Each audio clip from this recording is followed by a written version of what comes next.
Hi everyone, my name is Pradyumn Kejriwal and today we'll discuss the solution to the 13th problem from the CP sheet by TLE Eliminators under the rating of 1400. So let's begin. I'll open my sheet to find my problem. So as you can see, I have this link to my problem right here. Okay, so the problem is called 2 to the power sort.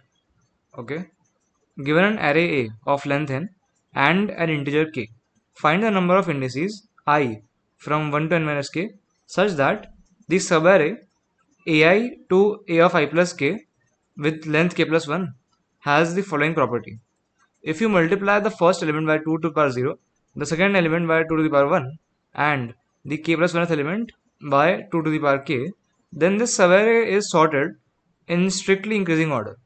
More formally, count the number of indices 1 from n to n minus k such that 2 to the power 0 into ai is less than 2 power 1 into a of I plus 1 up to 2 to the power k into a of I plus k.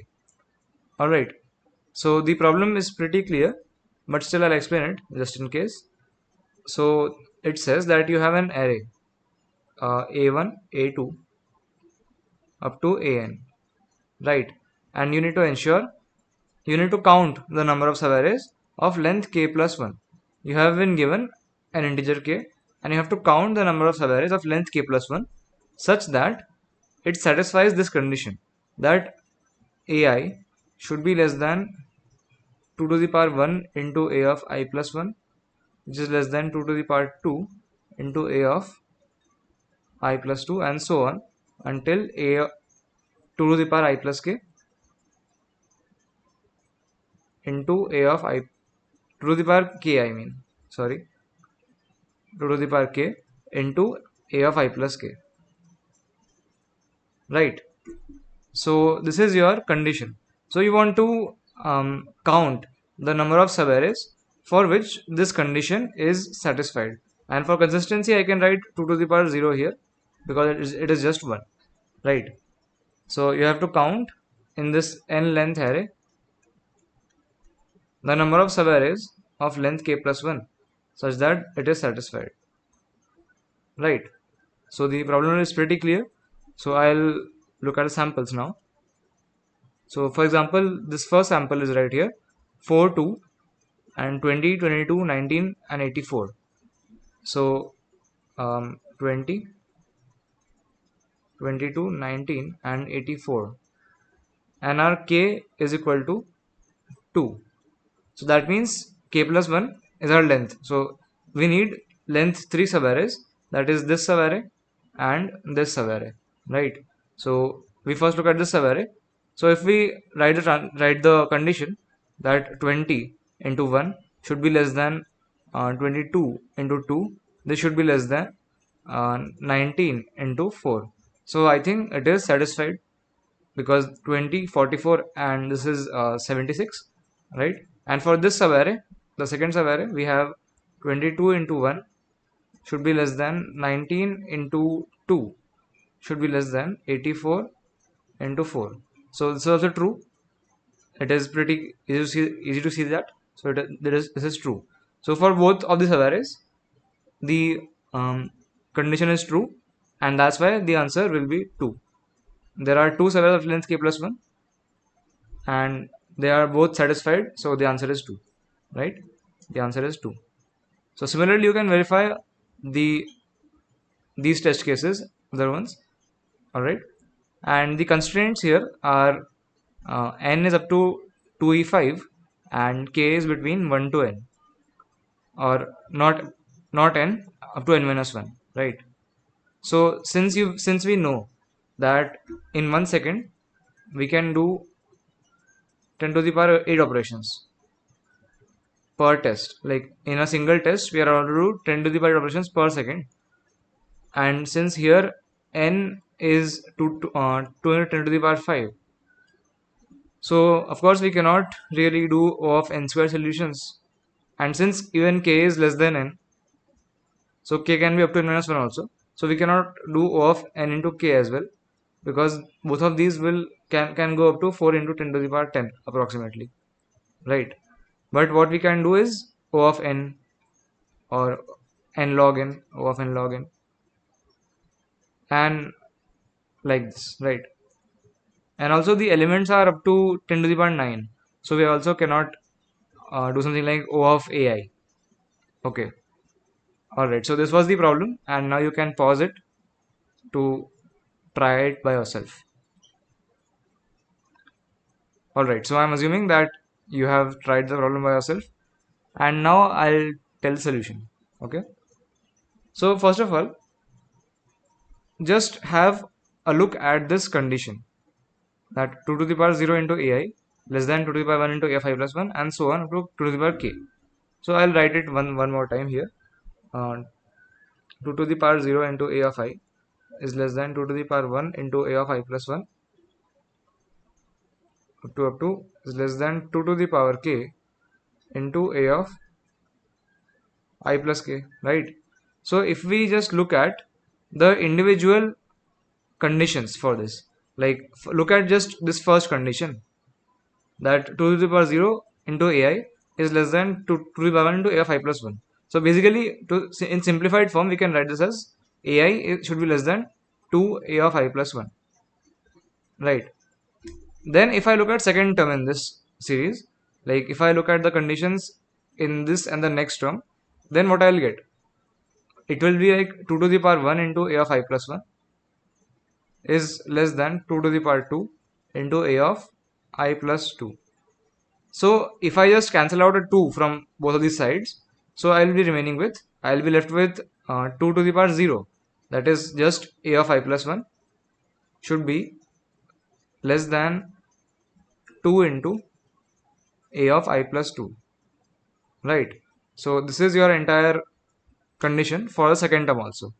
So for the first two terms, it was this condition that ai should be less than 2 into a of I plus 1, and also a condition is that a of I plus 1 should be less than 2 into a of I plus 2. And if you take the third term as well, then it will be like 2 to the power 2 into a of I plus 2 should be less than 2 to the power 3 into a of I plus 3. So that simplifies to a of I plus 2 should be less than 2 into a of I plus 3, right? So you can just follow the pattern and see that for every term in this series we have a condition like this, that like if we want the subarray from ai to ai plus k to be good, like ai plus 1 up to a of I plus k, if we want this subarray to be good, then we want that every term in this series should be less than twice the next term in this series. That is, a of I should be less than 2 a of I plus 1, then a of I plus 1 should be less than 2 a of I plus 2, and so on. You get the point, right? So we just need to check the number of subarrays that satisfy this condition, that for every pair, for every adjacent pair of numbers in that subarray, this is satisfied, that a of I should be less than 2 into a of I plus 1, right? So basically we have an array, and we need to count the number of subarrays of length k plus 1, which satisfies that all of these indices satisfy that a of I should be less than a of 2 into a of I plus 1. So since we want to comment something about fixed length subarrays, then this is a very common pattern in two pointer problems, right? And more specifically, I am talking about the sliding window problems. Sliding window. Like what you can simply do is find out the answer for this subarray. Like find out something for the subarray, okay? Just find out something for the subarray. The idea, I am just talking about the high level idea here. So find out something for this subarray and then comment on whether this is good or not. Now to continue, just move this window to the next. Like just exclude this element and include this element and update your value, and then again comment on whether this subarray is good or not. And assuming that you can do it in O of one time, then you can simply comment on the entire array, like on all the subarrays of length k or k plus 1 in O of n time. Like this is the high level idea of sliding window technique, right? Just you can pause the video right here and think about what I just said, right? So building upon that idea, what we can simply try to do, see, we want that in the subarray that we are considering, like let's say that this is my array and we are considering this subarray. Okay, then we want that this element should be, like suppose this is a, this is b, then a should be less than 2b. So we want this condition to be in these two elements also, then we also want this to be in these two elements, then we also want this to be in these two elements, and then also we want this to be in these two elements, right? So basically, if my k, let's say in this case k is 4, right? K is equal to 4, therefore the length of array is 5 that I am considering, length of subarray. So k is equal to 4. So basically in my active subarray, like in this subarray, I want that there are 4 such adjacent pairs which satisfies condition that a should be less than 2b. So what I'll simply do to start my solution is I'll iterate till I equal to k. So this is I equal to 0, right? In zero indexing, this is I equal to 0. This is I equal to k. Like this one is I equal to k, right? Since our length is k plus 1. So this index is I equal to k. So I'll just iterate from I equal to 0 to I equal to k minus 1. Like till this index I'll iterate. And I'll check for every index whether a less than 2b is satisfied. That is a of I less than 2 into a of I plus 1 satisfied or not, right? And I'll count the number of indices where it is satisfied. Let's say it is satisfied for like this index. Basically for this index it is satisfied, and for this one it is satisfied, but for these two it is not satisfied, right? Then I can say that this subarray is not good. Okay, so I'll discard that subarray. Now what I want to do is move this sliding window to the right. So now my window will become this, right? So basically what I want to do is I want to exclude this index, okay, and I want to include this index into my count. So initially I had the count as 2, right? Because these two were satisfied, so I had the count 2. But now I want to exclude this index. So basically, when I am increasing my variables L and R, which dictate my current subarray, so when I increase these elements, like when I am trying to move the window to the right, that means I will increase my L and I'll increase my R, right? So when I am increasing my L, I will check that is this A of L less than 2 into A of L plus 1, like is A less than 2b satisfied, and if it is satisfied, then that means I have initially counted it in my count variable, like I have kept a count variable in which I am counting the number of indices where A less than 2b is satisfied for the current subarray.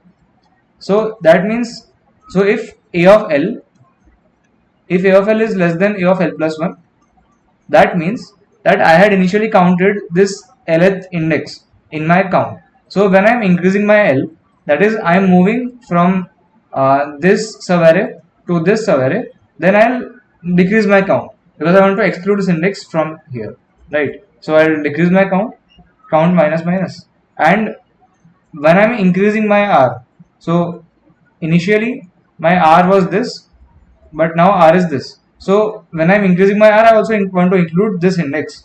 So I'll check for this index whether it is valid or not. So I'll check whether A of R is less than 2 into A of R plus 1. And if it is valid, then I will just do count plus plus, right? And again, if count is equal to k, that means that in my current subarray, all of these pairs are satisfied, then only I'll increase my answer. Like I'll have an answer variable initialized to 0, and as I am moving my subarray, as I'm moving my sliding window, I will keep increasing my answer as I see a good sub-array. Like, my main idea here is I will like maintain a count of the number of good indices in my current sub-array, and when I am moving it right here, then I'll check whether this was good or not, and if it is good, then I'll decrease the count, and also I'll check whether this is good or not. So if it is good, then I'll increase my count by 1. So I'll have the updated count, and if that count is equal to k, then I will comment that this current subarray is good, so I'll increase my answer by 1, right? And that is the entire idea here. So I hope the idea is clear, and now I'll show you the code. So here is the code. We have the first IO here, and int t, c int t, while t minus minus solve, and in my solve function I have int nk, c in nk, int a of n. Okay, for int I equal to 0, I less than I plus plus, c in a of I just took the input. Int ans equal to 0, count equal to 0, and ln r equal to 0. So initially my ln r are both equal to 0, and now I'll first initialize my first subarray. Like, initially my subarray is just this one, and I'll keep increasing it until it becomes of length k plus 1. So I'll move till k, and I'll count the number of indices which are good in that while loop. So what I'm doing is, while r is less than k, if a of r is less than 2 into a of r plus 1, then count plus plus. So in my current range, I'll increase my count and r plus plus, while r is less than n. If count equal to k, then answer plus plus. So the current subarray, if its count is k, then increment the answer, right? And then just update the L and R. So when we are incrementing the L, we want to update that if the LS index was good, then I'll do count minus minus, and now I'm incrementing my R, right? So if the RS index is good, then I will increment count, so I'll do count plus plus, and just do L plus plus and R plus plus to actually move the subarray. So here I have updated my count and my L and R variables. So this will keep happening until I reach to the last subarray. So when I reach r equal to n, then I will break. And then finally, like, my answer is the count, the total number of subarrays for which I did this ans plus plus. So basically ans, right? So this ans just counts the number of subarrays, right? So this was the code, and the TC of this code is just O of n, because I have this first while loop which takes O of k time, and then the second while loop which takes O of n minus k time actually, because r starts from k and goes till n, and it increments by 1 in each iteration. So this is O of n minus k, and finally your TC, the total TC would be just O of n, and your SC, the space complexity, would be just O of 1, because I have just these 4 variables of constant space. They are just 4 integers. So the space is O of 1. So the time is O of n, and the space is O of n. Alright. So I hope you are understood, and thanks for watching.